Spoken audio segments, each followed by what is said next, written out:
Uganda bino bye twagala awo muba mutulina n'ekisajja ekyandibadde tekironda kwolwo olunaku kijja keera ku makya kigende kisobole okubeera nga kyerabirako oba kyerondera sultana tana yani onono gwe basobodde okubeera nga ekibiina kya National Unity Platform gwe kiwadde bendera era we bati akakiiko k'ebyokulonda ne kamuwandako eddusu nti yagenda okurepresenting ekibiina kya National Unity Platform Kisoro Woman MP nga bagezaako okubeera nga balondamu ekyo ekifo kya Woman MP kaakati nupu egenze neyeeta akakyala katukula weekati okayiwako amata n'oganywa bakayita sultana tana bannange oba kaki naye gwe kyobumamanya ab'Ekisoro muli ku mulamwa nze nno ekisoose okunsika attention ke kakyala akeeru okubeera nga nkalaba ne Bobi Wine ngamba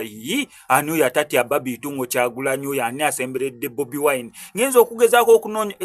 kasultana tana mwana wattu omanyi n'omuntu okumulonda mu kifo ekyo kya public ekyobwa MP obeera mu bantu ne mugenda ne mulonda MP ga mazima ne bagamba oyo MP we n'ogamba ekiki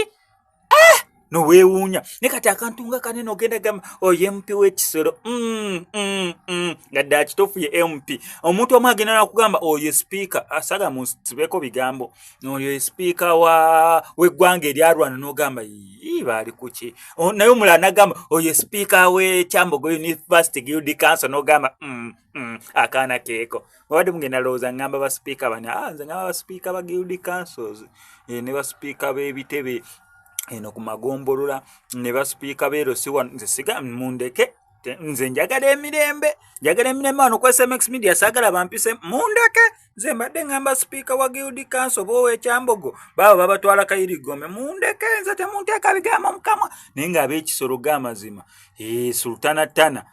mwali sultana tana nupu eri ku mulamwa ne mumala mutega abantu abafaanaganako nga bwe batyo mu kulonda olaba ebiyayo ebiyiika mu kalulu wano ku SMX Media ngenda